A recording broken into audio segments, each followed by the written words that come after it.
everyone, welcome back to the Colour Cave. It's Jem here and today we are going to carry on in our nameplate page in Animorphia. I do have a companion and it may or may not contain alcohol. It's Friday, what can I say, and I am so excited and ready to colour today. I really am.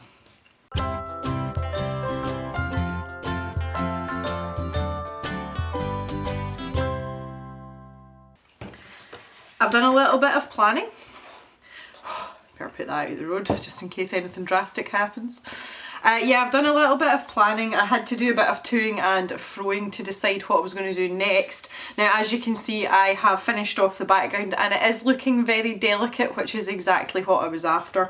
The reason being is the pencils I'm about to show you that we're going to use today. We are using the Arteza Expert pencils, and that is the 72 set, which is the biggest set you can get, and I really like these pencils. So, a quick rundown of the colours we're going to be using today. We are going to be using sunflower, orange, fuchsia, fruit punch, robin egg blue, turquoise, Aegean blue, Aegean blue, come on, over here, this one, Aegean blue, ultramarine, and shamrock green. So yep, you can see why I wanted a really muted background, and I am going to use all of these pencils just on these hummingbirds. How much fun is this going to be? So I've been having a bit of a problem with the zoom on my camera, and it's basically that it's too sensitive. So I'm just going to see how this goes, and I might have to fiddle about with it a bit and yeah, see how we go on. It seems to be the closer you zoom, the harder time it has like deciding what to focus on, so we'll see how we go, but I will edit all the crappy bits, I promise. Okay, so I've had a little think about what we're doing here, and as y'all know, I really like a gradient, and I was recently rather inspired by this Milan pencil sharpener that I picked up. I mean, look at it, it's just beautiful. And that's kind of what's bumped me onto these colours. So I thought I was buying a two-ended sharpener, because there's a lid on the top and this kind of flippy bit on the bottom, and my nail matches that side. And as it transpires, this side is indeed a pencil sharpener, and it's a really good pencil sharpener, by the way. But this side, ha! Look! Now what's really funny about this is I have more erasers than I know what to do with, but not only that, literally like 2 months ago I got one of these Milan 430 erasers in a scroller box, so now I have two. But anyway, at least I've got a spare, but I just thought that was really dinky and really cute, but I bought this because of the colours on it, because it's just awesome. So there you go, that was my inspiration for where we're going today. I've got pencil shavings all over this, oh no. So we have beak, little bit of sunflower on the beak, and that is going to head into the orange. So just want to get that nice and blended. For the tighter areas I'm not going to go in layers because there's just no need. You can press quite hard with the Arteza pencils and get a reasonable amount of coverage, which is exactly what you would want, because fiddling about with layers like that's just not much fun at all. Okay, I have actually got, I'm not going to show you this because it's going to ruin it, but that was me testing out all the colours. Oh, they're so pretty. But I've actually drawn out one of these hummingbirds on a separate sheet of paper so that I could figure out when I wanted the colours. Always a good idea. Then I've got this orange, and I am going to bring this down here and kind of fade it out gradually, and that is because I am going to blend it in with the fruit punch, which is just going to look awesome.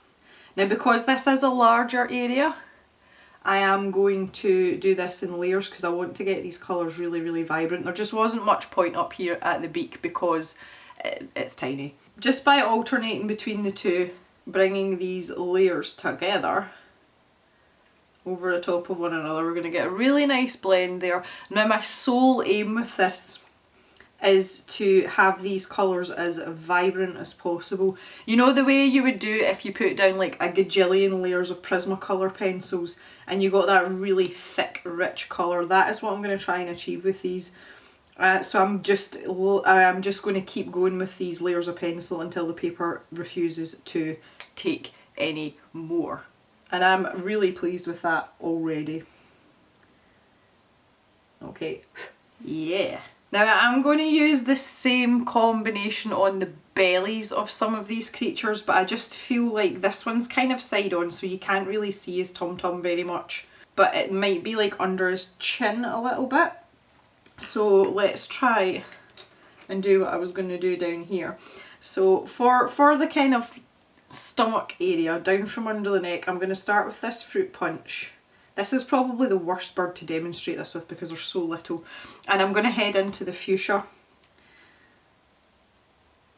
So thankfully Kerby has left us these lovely little lines to denote all the different feathers, so that's a really good help in deciding how far down I want to bring these stomach colours. So I'm doing exactly what I did up here, but just obviously with the fuchsia and the fruit punch instead of the orange and the fruit punch. And I'm just going back and forth. Okie dokie, lovely jubbly. Alright, so for the sort of top part of the body, I am going to use the turquoise, and I'm going to use this shamrock green, and it's just to kind of like give me some contours and a bit of a little bit of definition in the shape of this bird. That's just such a nice colour. So I'm just going to go, I'm kind of going to go the way I normally would with pencils and just put a sort of lightish layer of this down. So I'm going to do this top wing, or this top part of the wing should I say. And as I come down the body, I want this to come down to maybe, let's say about here. And then I'm going to add in the robin egg blue. So that's going to blend in there.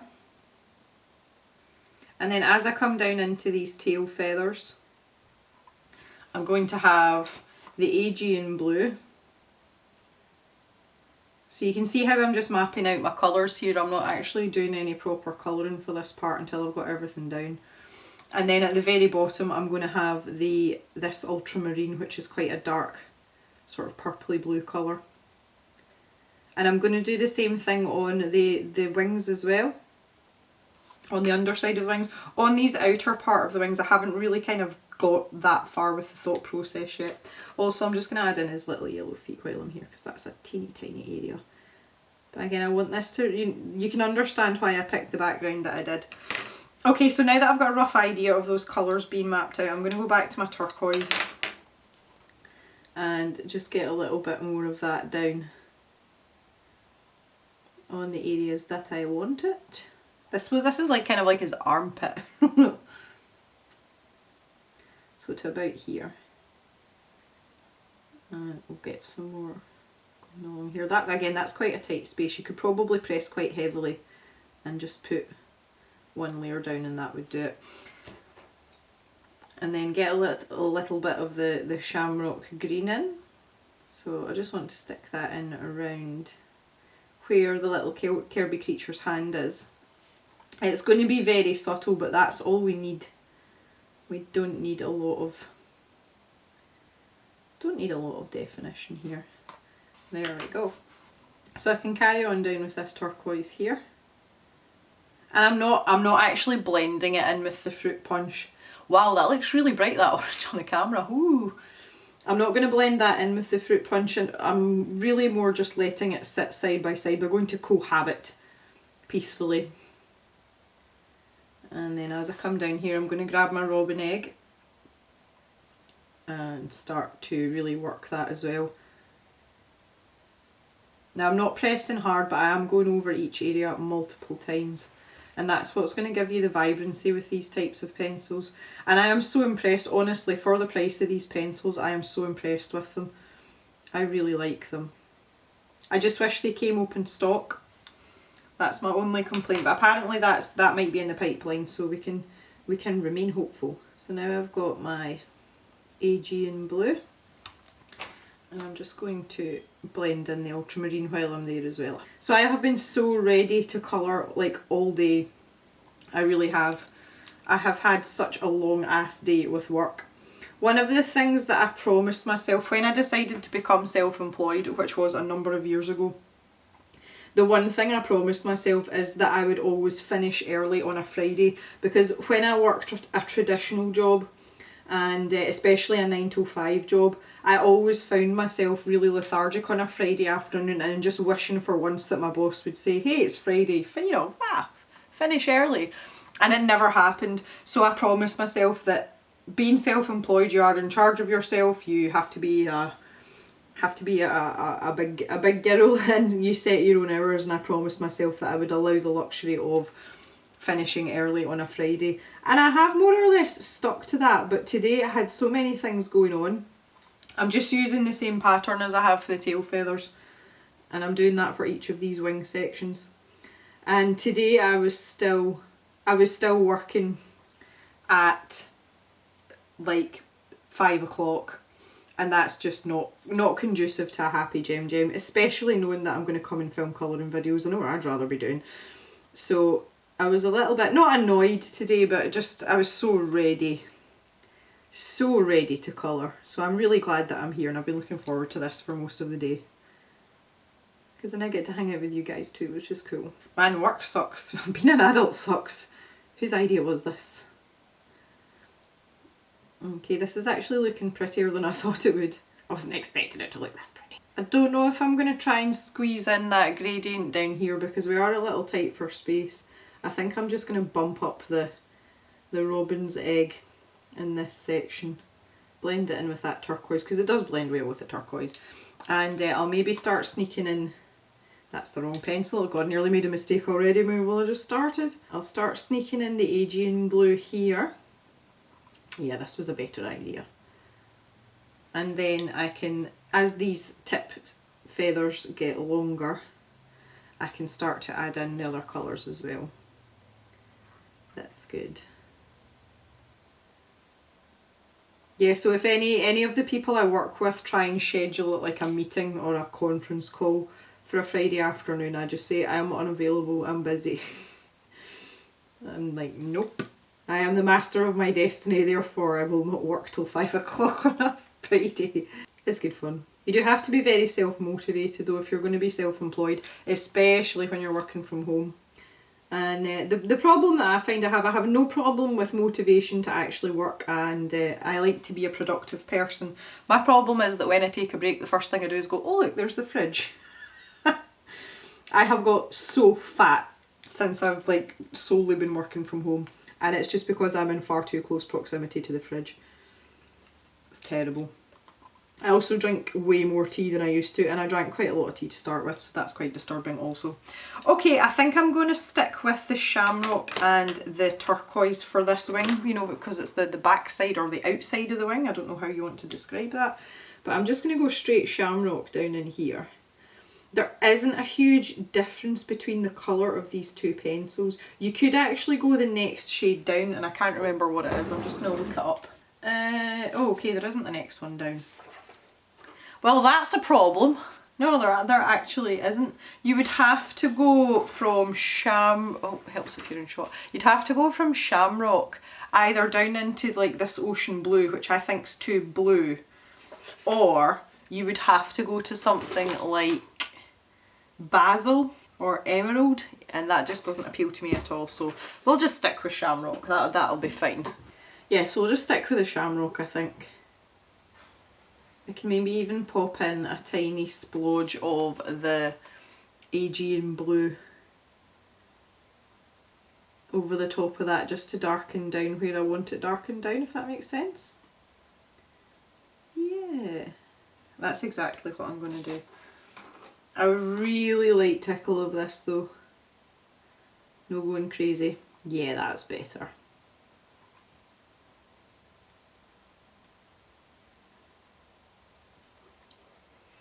That looks better. Alright. Can you see what I mean about wanting the colours to pop out though? This is exactly why I wanted a really boring background. It's not boring, well, it kind of is boring, but that's what I was going for. So if I just zoom out a little bit now, you can see how much that's popping out from the paper, and that is exactly what I was trying to achieve. So I am happy with that, and I'm going to carry on now, and I'm going to do another birdie. We've got two here, oh, there's loads over here. I think I want to do this little dude that looks like he's having like the best time ever. So here is my sunflower. Now we do have a little bit more space here, which is nice. And I think I'm actually going to bring this yellow a bit further back because we have like more space in the beak, and there's more orange down here So we could have less orange in the beak and give the yellow a bit more room to breathe. These just blend so nicely. This is fun. It's amazing how bright colours can just cheer up your day. Okay, so if I switch out that sunflower with the fruit punch now, I can get going on this area of our little friend's face. Just get a really nice blend going here. And we'll get this nice and vibrant. I'm kind of slightly distracted doing this today as well, and it's just because it is, well, I would say tea time. It's 6 o'clock just now, and I have something happening in approximately 40 minutes.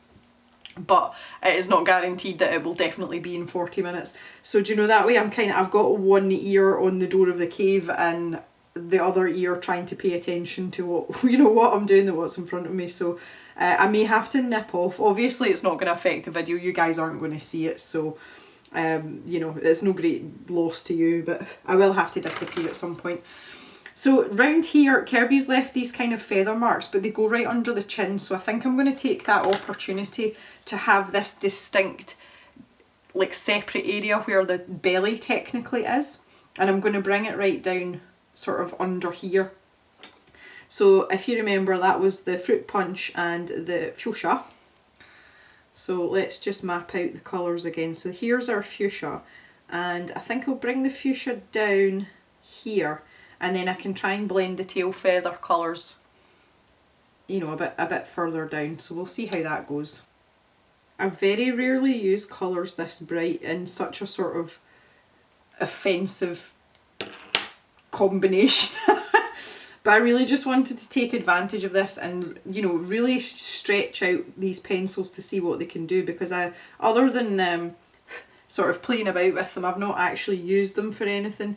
And it's quite important because people ask me a lot now. They will ask for my opinion on pencils, and I feel uncomfortable giving my opinion if I've not, you know, absolutely knocked the back out of said product. And I mean, that goes for any art supply, and I'm quite happy to give people my recommendations, but my kind of catch-all is always everyone's different, everyone has different preferences, so what I like you might not necessarily like, but what I can comment on is the quality of things, because I have tried some really high quality art supplies and I have tried some freaking awful art supplies that are really cheap.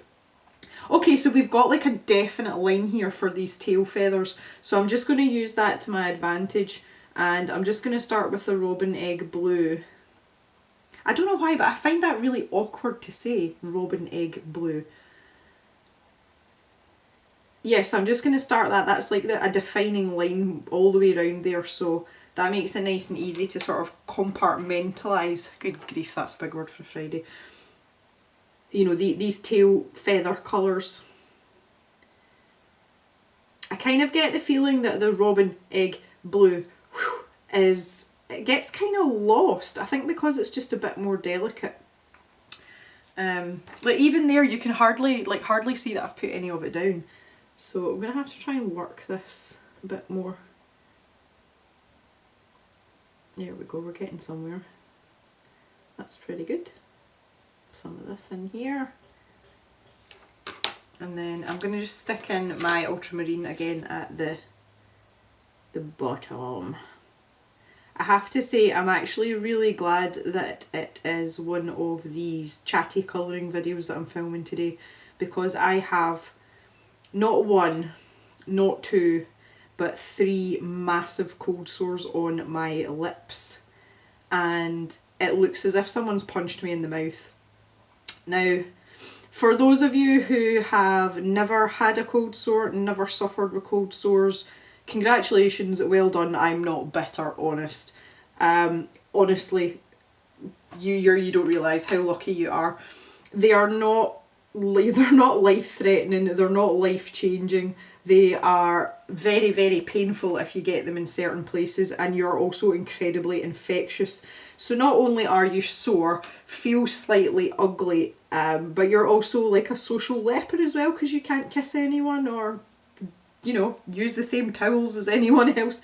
They are really, really infectious, and once you have had a cold sore, and you have the herpes virus, it stays with you for the rest of your life. You have it forever. So yeah, don't go near anyone that has an active cold sore, because you will regret it. And also, if you are a person that's never had a cold sore, the last thing that you say to someone that has a cold sore is, oh, I'm lucky, I've never had one. Don't say that, because it doesn't make them feel any better about themselves, because you feel really ugly when you've got a cold sore. So yeah, I've got 3. And the things that I find set them off are strong sunlight. So usually the first sort of sunny weather, you know, after the winter, I tend to get one. Or if I'm really, really run down, you know, if I'm kind of like, my immune system's really low, sometimes I get them. And I'll get maybe 3 or 4 a year, depending on, well, the weather and how stressed I am. And I haven't had a cold sore since March. So I've done really well. It just shows you how terrible our summer's been. We've had no sunshine. And lo and behold, bam. They actually woke me up during the night. I must have bumped my face on the pillow, and that's and it woke me up, and that's when I realised I must have a cold sore coming, because I'd hurt my face. And by the morning, oh my goodness, my lip had just erupted. So a really big one on my top lip, and 2, one each side on my bottom lip. So for the first day or so, I couldn't put anything like hot or cold near them, because they were sore. So I was literally drinking lukewarm soup and tea from a straw out the side of my mouth like Popeye, which wasn't fun. And I had to take painkillers before I went to bed, so that you know, if I did turn over and bump my face during the night, it wasn't going to wake me up. So that's been delightful. But I am now no longer infectious. Once they scab over, you're not infectious, but you're just even less attractive than you were when they were all blistered. So that's the stage that I'm at. So my face is just, it's just a mess just now. So I didn't really want to have to subject you guys to that either. So it's kind of good, because you'll realise by now, normally if I'm doing you know, like a nameplate or a colour along type video, I very rarely do you know, a face-to-face introduction. I usually just go straight to the book.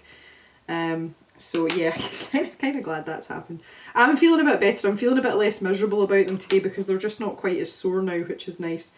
But I still don't want people to look at my face.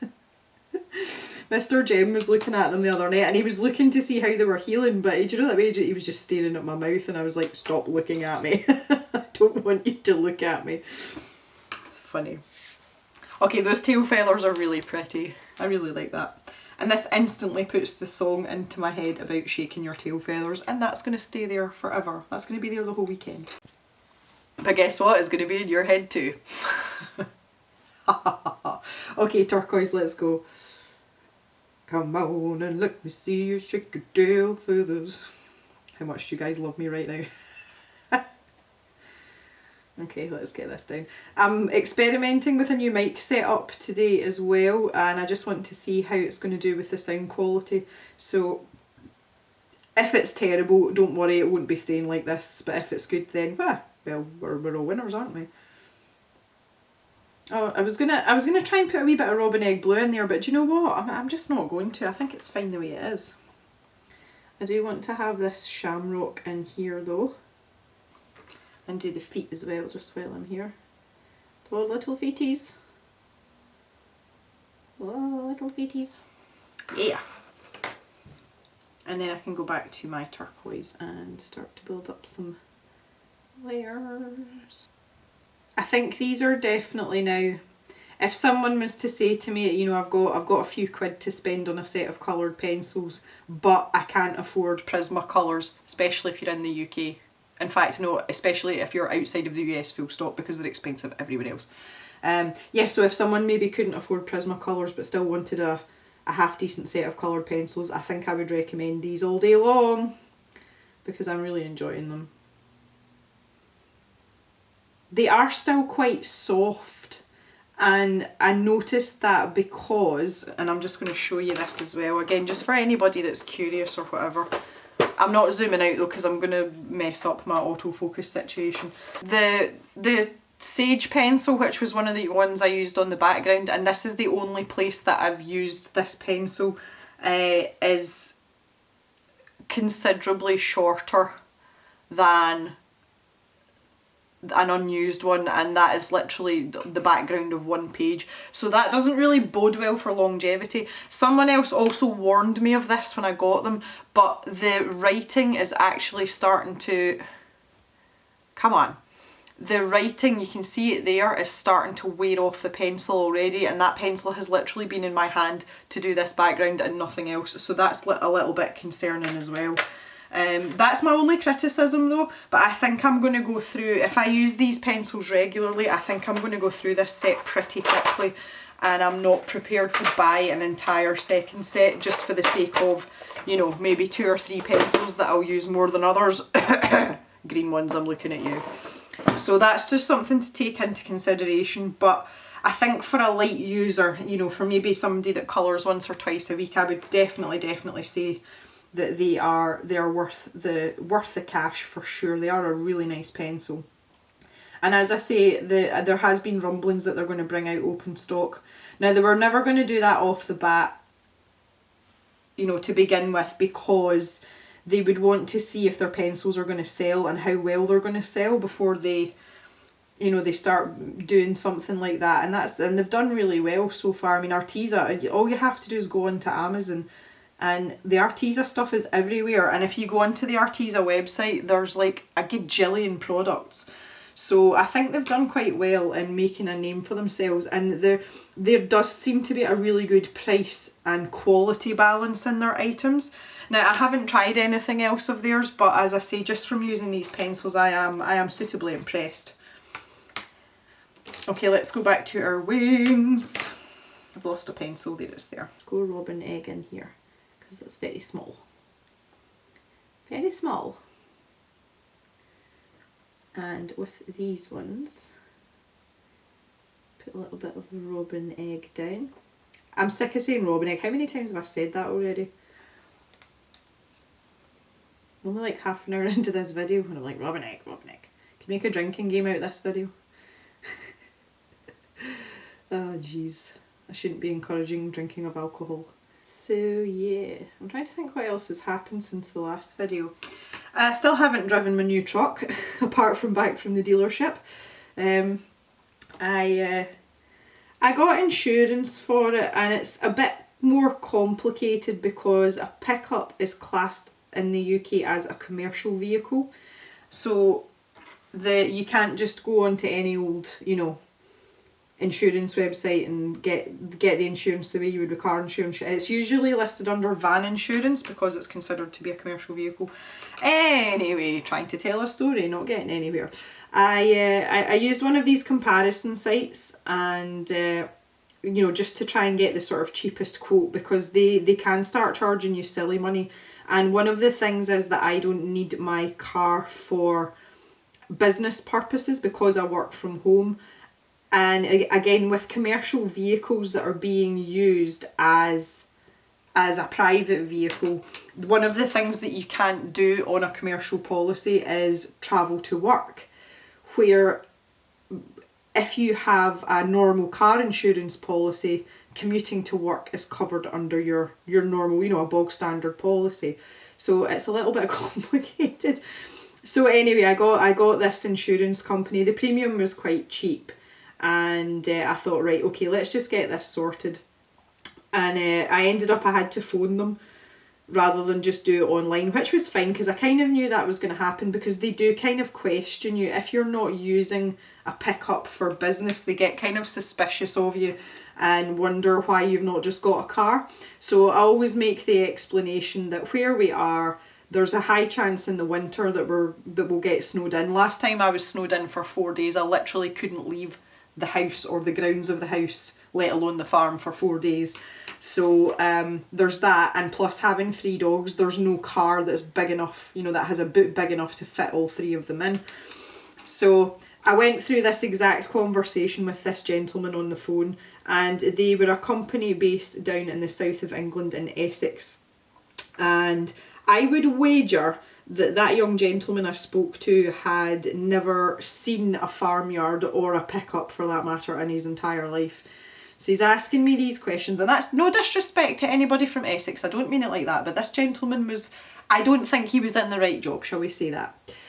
So he went through these questions and he did say to me, he says, I have to ask these questions for the aforementioned reasons that I've just talked about. And I was like, yeah, that's absolutely fine, I understand. He said, so what are you actually going to use this pickup for? So I said, weather, dogs. And he's like, oh, right, okay, dogs. Oh, okay. And he said, so what do you do? What, do you just take them to the park in it? So I was like, I got a moment of silence. And I said to him, I said, why on earth, when I live on a farm, would I bundle my dogs into the back of a pickup to take them to the park, to take them for a walk? And that was all I said. And there was silence on the phone for a number of seconds. And he just kind of went, oh, all right, okay, yeah. So that was fine. And he then proceeded to ask me about my job and why I didn't need to commute to work. Again, which is a perfectly normal question to ask when you are trying to provide someone with insurance. So I explained to him that I was an agricultural consultant, I worked from home, and if I was doing any other kind of work, it was on the farm with my husband. So he said, right, okay, that's fine. He said, so do you not go out and like pick up supplies with your car? And I was like, what kind of supplies? He says, or do you just get everything delivered? I said, I'm an agricultural consultant. I speak to people. I don't have anything to pick up. And I said, even if I did, with the wonders of Amazon, I just have everything delivered. And he could not get his head round this, and I got really frustrated. Anyway, like an hour and a half later, I finally got to the end of the conversation and got put through to the underwriters of the policy, so the people that give the insurance policy. There we go, they're coming on quite nicely now. And I got talking to her, and thankfully she had a bit more common sense, which was lovely. We all need a little bit of common sense sometimes. And she then proceeded to tell me that if I wanted a policy, that I had to have everything in either my maiden name or my married name. Now, all I wanted to do, I wanted the policy in my married name, which is fine, and I wanted to have the payments from a bank account that was in my maiden name, because for work I use my maiden name. I don't use my married name a terrible amount unless it's family things like doctors or whatever. I don't use my family, I tend to use my maiden name. So most of my, in fact, all of my bank accounts are in my maiden name, and I'm not changing to my married name for work because I work remotely. Nobody knows who I am if I change my name, and changing it for my work purposes to try and get paid is an absolute nightmare. And the company that I do work for, all of the girls have kept their maiden names deliberately, so we don't actually know each other's married names. So I was trying to explain this, and I said to this woman, I said, what difference does it make what bank account it comes from?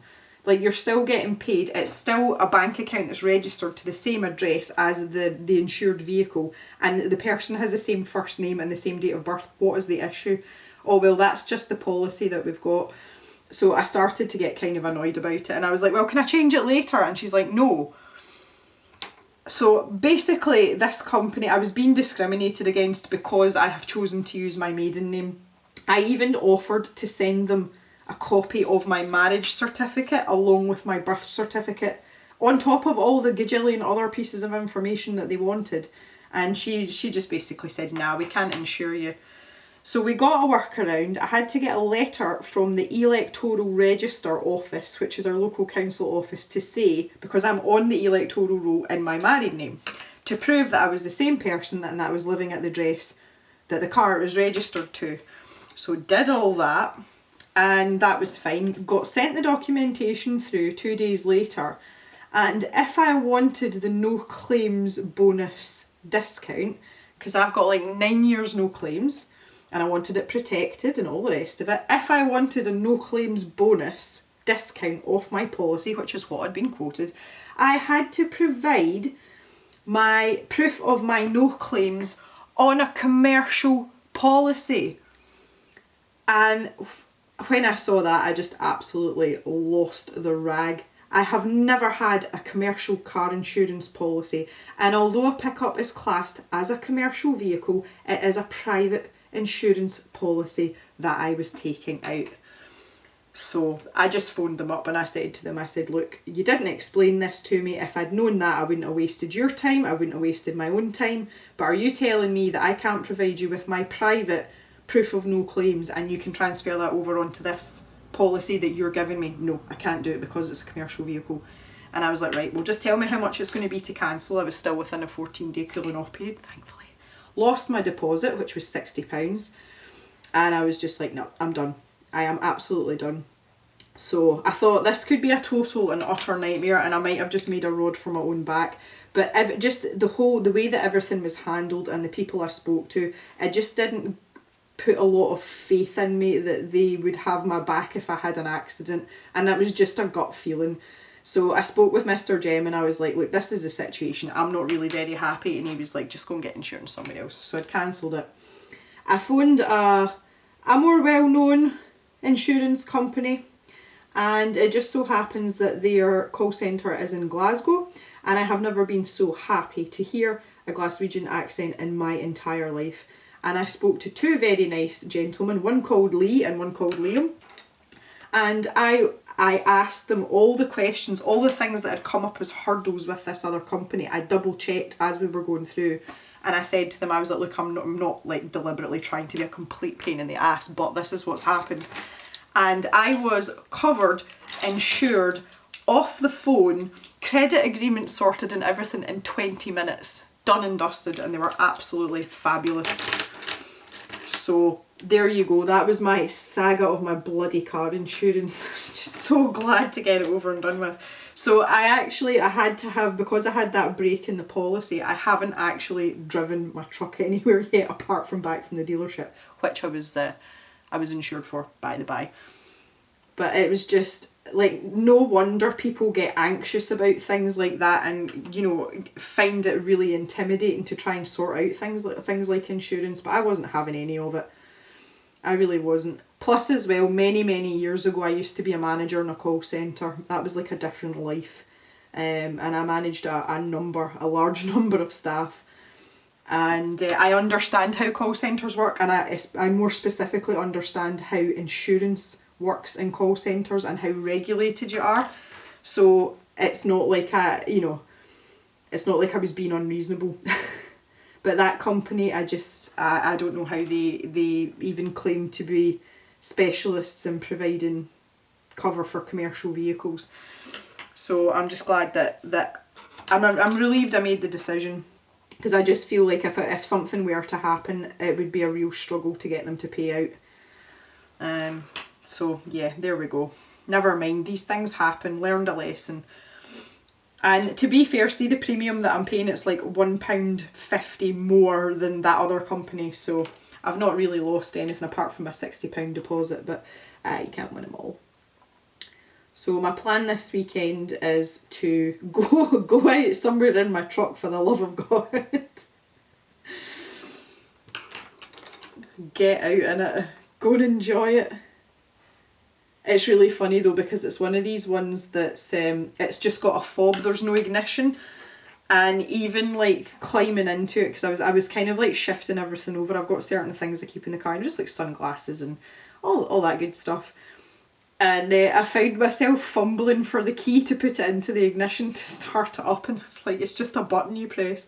So I think that's going to take a little bit of getting used to, because I've always had keys like normal people.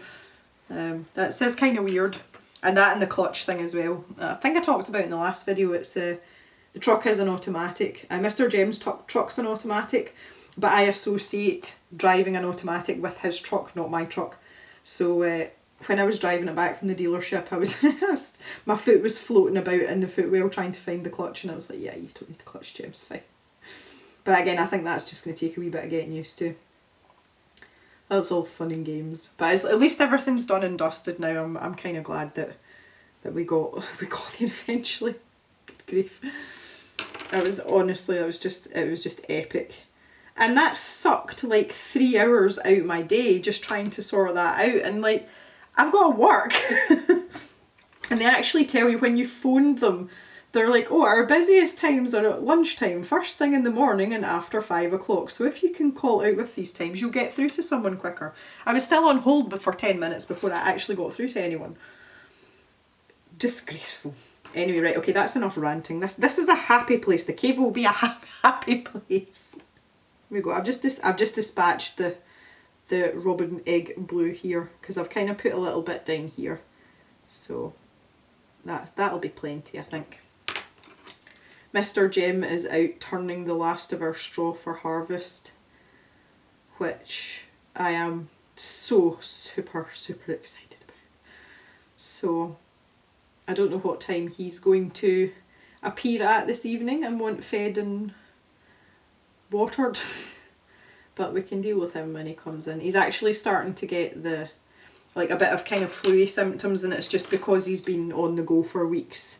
You know, for like 18-20 hours a day. It kind of floors you eventually, but it's usually about a week after harvest is finished and Mr. Jem just crashes. He seems to be able to keep going most of the time, and then it hits him afterwards. It's like a delayed reaction, but he's sniffling and he's got a sore throat, and it's just sheer exhaustion and nothing else.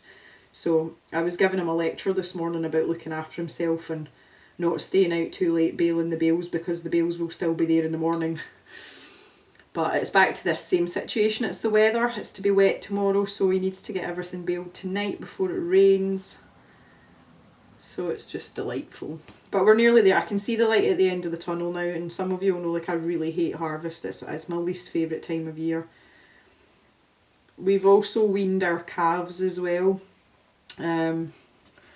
And when you take them away from their mothers, they scream blue murder, and so do the mothers. It's not just the calves, and that goes on for like 2 days. So we started weaning yesterday, and I actually slept with earphones in last night listening to ASMR videos to block out the noise because they're quite close to the house.